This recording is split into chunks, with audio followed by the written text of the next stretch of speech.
Hello and welcome back to my channel. My name is Trey Francis. I am a screenwriter and an actor, and on here we sort of dissect different TV shows, and I'm also about to get into doing weekend movie reviews, so those will be much shorter. I like to dissect these because this is particularly where I like to write as a writer, as a screenwriter.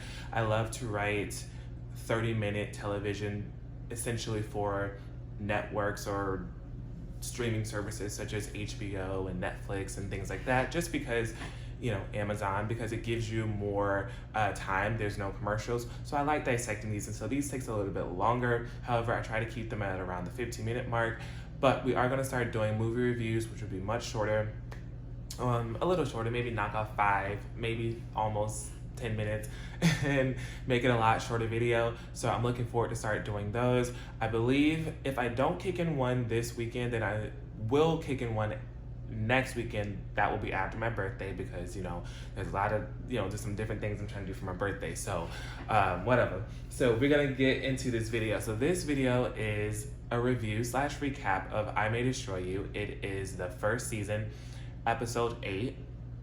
So we're moving along. I think we have 4 left. I think there's 12 total. So in this one, the title intrigued me because it's called Line, Spectrum, Border. And these are all things that you can either approach, you can cross, you can go from one side to the other. So I was like, okay, so what is that line that we may approach and or cross, right? What is that spectrum that we can shift from side to side on, right? As far as sexuality, as I understand, we all understand now that this is a show that revolves around sex, consent, what is right, what is wrong in that sort of area, right? And then also, what border will we cross? Is there a place that someone is going? All of the title led me to think about all of these things even before I sat down to watch the episode, and I was not disappointed. So the opening image, we open up where Bella is back at, I don't know that it's called Assault Anonymous, but that's just what I wrote down in my notes. But she's basically at this group where different assault victims, people who have been taken advantage of, we're here, right? We're here, we're talking, we're sharing, we're healing through this process, right? So we're in there. Of course, we see Theo, we see a few other familiar faces, and they're all in there sharing. Then we jump over to Bella. And also, the note, I guess, to take away from that moment, because I don't want to move along too quickly, although I will in just a second. Bella was very much so, she felt a little bit more comfortable in this space. We open with her really sharing a part of herself, really using her words, articulating how she feels and how maybe some of the other people in the room are feeling. So this was a different sort of perspective, and it looks to have been months. This episode seems to have been an episode where months have passed, and so we're seeing some growth from this character as far as being able to be a little bit more open in this space and talk about what she's gone through, which I like to see, because Bella needs growth in a lot of different areas, but Bella needs some growth. So then we jump over, we see Bella, Terry, and Kwame. They're all out. I believe they were in a park somewhere, and Kwame, the conversation came up where Kwame was like, hey, you know what? I think I want to experience having sex with a woman. And they was like, but you're gay. Like, you don't like women, though, like that. And he was like, well, sexuality is a spectrum. So if I fall in the spectrum somewhere, I believe I can get it up and do with the woman. Now, on my account, like, that just can't happen. It would not happen. There is no, and I do believe in spectrums. I do believe that sexuality is a spectrum. And so I do believe that there would be some things that I can do with a woman, but penetration and that's the line for me. So line, spectrum, boredom, that is the line on the spectrum that I draw a border at. And we can't get over the border no matter how hard we would try. So that's the line, spectrum, border for me. But anyways, he says he wants to do it. So he's on this, I guess, a straight dating app looking for women. A girl actually messages him and he responds to her, and basically he hooks it up, right? Right. So then we jump over to Bella and Terry. Terry has gone with Bella to her appointment with the FBI or the police station, whatever the case may be. The people who have the details on her case. At this point, 9 months, I believe they said, have passed since she initially came and reported herself having been sexually assaulted up to this point where she's at this meeting with them now. And essentially they tell her, you know what? We looked at the evidence. We took the samples from the different people whom you sort of know that you were in contact with. And neither one of those two people that we have on file, their DNA, they don't match what we got from the clothing and all this kind of stuff like this. So basically, this investigation is a done deal. And seeing that was like the first shock for me, because it puts into perspective how quickly they can brush something under the rug. Like, it was just like, I know 9 months seems like a while, but the 9 months wasn't because they were really doing all this examining, No, they were doing other stuff, and they just came back around to it at the 9th month, right? So to me, it just seems like a quick way to brush things under the rug, and how there's a flaw in the system that allows people who do sexually assault other people to just live a great life, to still be out there potentially sexually assaulting other people. Of course, we've seen cases where there is this whole sort of date rape sort of scene that goes on at universities, and how when women seek justice, the men oftentimes, you know, we've heard cases and we've seen transcripts where judges are like, well, this guy is like, you know, he's going to offer a lot to society one day, so we're going to give him a slap on the wrist. That happens and for a particular type of person, because not all males we all created equally, but we ain't all treated equally. So there's a particular type of male, and we all know who that is, whom judges will, oh, he has a great future ahead of him. Well, so to this young lady who's now going to have to live with this experience for the rest of her life, and any other assault victim, right, who has to now live with this experience for the rest of their lives. So we've seen this sort of play out, and that hit home for me in this episode, where I was just like, oh, wow, they're really about to just move on like nothing ever happened. Like, I'm sorry, we did our due diligence, but that's all that we can do. And I'm just like, it's not enough for me. So then, after Bella hears this, she's basically on this high of like, I need to get to Biagio. I need a plane ticket. I gotta go over here and apologize. I have to do this. I have to bring him pizza, and I have to bring him, there was something about a pillow, all this crazy stuff. She's basically like, I have to get over here to see him. And Terry's like, nah, sis, like, this the man who did A, B, and C to you. Like, he basically told you it's your fault that you were raped. Like, why would you run over here? Why would you go over there to him and try to talk to him about anything? Like, he's done. He's finished, like, period. And Bella basically uses her charms and whim and wits about her, and she convinces Terry to essentially buy her a ticket to go over there to Italy and meet up with Biagio. So now Kwame has gone out on this date. Kwame's over here on this date. It's whatever. The girl, she wants, whatever. I ain't gonna be mean. So whatever. He's on this date with her. It seems to be going decently well, although there is some awkwardness there. And essentially, this is like the line part. It's the spectrum part, right? But it's also the line part. It's like, well, what line do you cross? So I'm going to kind of bunch that stuff up together, because we're basically, they just slice episodes back and forth. So I'm going to finish talking about all of this, what happened with Kwame, and then we'll jump over and talk about what happened with Bella, because that's where the good, there was some juicy stuff over here, but the meat and potatoes was over there. So Kwame's on this date with her. They sit there, they talk for a little bit. Like I said, it's kind of awkward. They get up, he's walking her home. She kind of asks him, like, hey, so like, what's your type? Do you have a type? Do you prefer white women, black women? Like, what is it? What do you like? And I really don't like preferences when it comes to necessarily race. I think it's kind of whatever. So anyways, he's basically like, well, I kind of like everything. And I think that was him trying to answer the spectrum question and trying to sort of be truthful without being outright truthful, right? Like, completely honest, right? About his intentions with this sort of experiment, if you will, with him trying to see if he can have sex with a woman, because apparently, he's off from doing anything with men because a man sexually assaulted him, so he's off on that right now. And since this is a spectrum, I can just hop over here whenever I want to, and then come back when I feel good about doing things with men again, right? Right.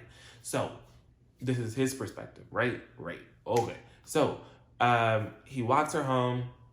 And so she's like, well, you're walking me home and you're here with me, so you must like white women and you must want to do something with me because here we are at my front gate, and you know what? I'm gonna let you in. So they go upstairs. At first it's kind of awkward. They both are sitting on the bed or whatever the case may be. She starts to try to kiss him. He kind of like, he's not feeling it. Then she basically pulls him back onto the bed, unzips his pants, and then they start doing it. So when we cut back to their scene, right, Kwame, he's in the, they in the right position for this girl. She's like, harder, harder, harder. He hitting it from behind. She's like, harder, harder, harder. Dig up in here. And so that's exactly what he does. But as he's doing it, there's these flashbacks of what happened to him when the guy that he went to hook up with sexually assaulted him. So it's sort of like crossing this line of like, okay, well, are you doing the same? You know what I mean? Like, are you doing the same thing that someone else did with you? Of course, there is consent at this point because the girl was all about black men. She was like, oh, well, I like black men and I'm the da-da-da. So there's some fetish. I hate this word. I know how to say fetish, but when you have to say fetish, that word, fetish, I hate it. I can't say it. I can't say it right now. It's not gonna work. But y'all know what I'm trying to say. She's basically fetishizing him. The black man, probably the black penis, as we've heard, people talk for millennia about how beautiful and how well endowed and how all these other things. She's into it. She's into black men. Like, that's what she wants. So it seemed to go well for her. She seemed to have came from the experience. And then when we jump back to their scene, they're sort of sitting there talking, and she seems to be a womanist. I don't want to say that word. She seems to be,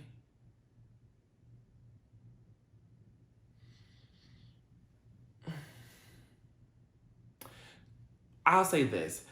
A bit of homophobia comes out when they get to talking about like who they like, and he's sort of saying, when they were rapping this song, she was rapping along with him, and she said ninja instead of the N-word, and she was like, oh yeah, of course I'm not gonna say that word, because he questions her on it, like, why did you? Oh, that's just a placement word for me. Because, of course, I would never say it. I have tons of black friends, and I would never say that. You know what I mean? And so, but as she goes on, she says, she uses, I'm going to say, I'm a part of this community, so I'm going to say not. Usually, I don't, because I don't just ever have a word to say, but, so I can't say the F word twice, you wouldn't know. So she basically says, well, I guess I can. She says the F word. That is a slur when other people say it about the gay community. However, within the gay community, we say it. I want to say we, although, like I said, it's not a word that I particularly use, but we say it in a different way. It's sort of like a reclaiming of a word. And so we've reclaimed it as something that isn't the same, that doesn't have the same connotation that it has when a straight person says it to demean and degrade us. Got it? Got it. Okay. So she uses that F word, and he's like, oh, and he's like, so you're going to say, he basically goes, oh, okay, so you're gonna say nigga, but you're gonna not say nigga, like you're gonna censor yourself with saying that word. However, you ain't gonna say but you feel comfortable saying the F word? And she goes, why did you censor the F word? Like, come on. And basically he's like, well, why do you have a problem with that? And she basically goes on to say, hey, well, I basically don't like men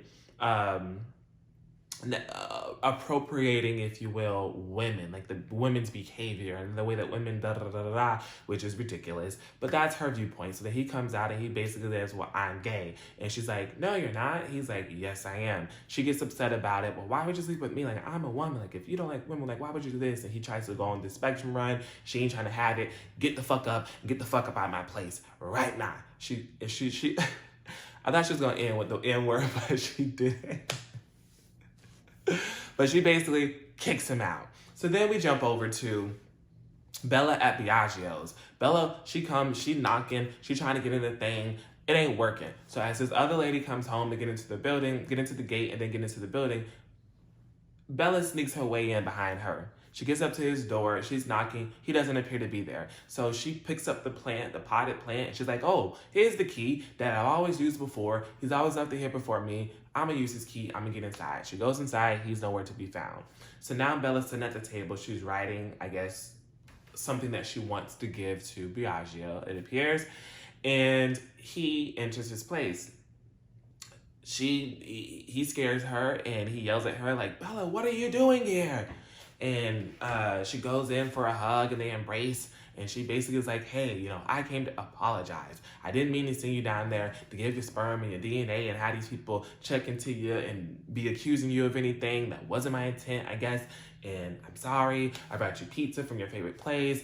Let's talk about this pillow. I still don't know what that was about, but this pillow, all these other kind of things. And he's like, you flew all the way over here for this? And she's like, no, like there's more. And of course, Bella wanted more when she left Italy the first time, and now she feels like, hey, okay, so everything's okay, like I can come back over here and maybe things can be the way that they were before. So the pizza person comes, and as Bella's on her way out, he's like, hey, like how long are you planning on staying here? Like you got a place or whatever? And she's like, oh, well, however long like you would have me. So she runs outside, she gets the pizza, she comes back up to his door, the door is locked, and she goes to knock and she goes to yelling, and we're just like, my heart like broke for her, because I ain't gonna lie, I've shown up, I've done this twice. Now this was in my, I was young, I was naive, I didn't know any better. I know now. But I've done this twice. And so like literally like this wave of like emotion like hit me when like he had locked the door on her and was like, you ain't come back in here. And she had just like confessed to him about like she quit smoking and doing the drugs and all this kind of stuff like this, like all this kind of good stuff for her, and was vulnerable with him. And then he just slammed the door in her face essentially and was like, you ain't coming back in here. So of course now she's banging on the door, she's calling him a cunt, you a bitch, like you this, you that, fuck your mom, like she was saying everything, right? And he wouldn't open the door. He wouldn't open the door, and she's at this point she's kicking on it. She was giving me very much so. No, I ain't gonna say that. I ain't gonna say that. So she's basically like, hey, my passport's in there. I need that shit so I can get the fuck up out of here. He slides under the door. Wouldn't even open the door. So she continues to bang on it. He finally pulls open the door. He has a gun in his hand and basically like, get the fuck up off my steps. And that's exactly what she did. She ran the fuck up out of there. So she gets up out of there. She tries to call Terry. Her minutes are gone. She goes to the beach over to where he took her before she left the first time, right? And she basically walks out into the water until you can no longer see her. And then we fade to black. And that's the end of this episode. So yeah. This one was a lot. It was emotionally very triggering. It was emotionally like right under the surface. Like, it was trying to come through for me, and I was just like, nah. Because after I watched this, I had to get up here and do a video, and we can't be crying. So, yeah. It was a lot.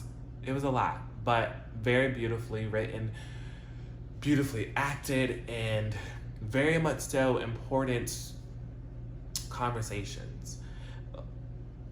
Like I said, I've done what Bella's done in the city. I've never gone to a whole nother country to do what she did. That's a lot. However, I understand.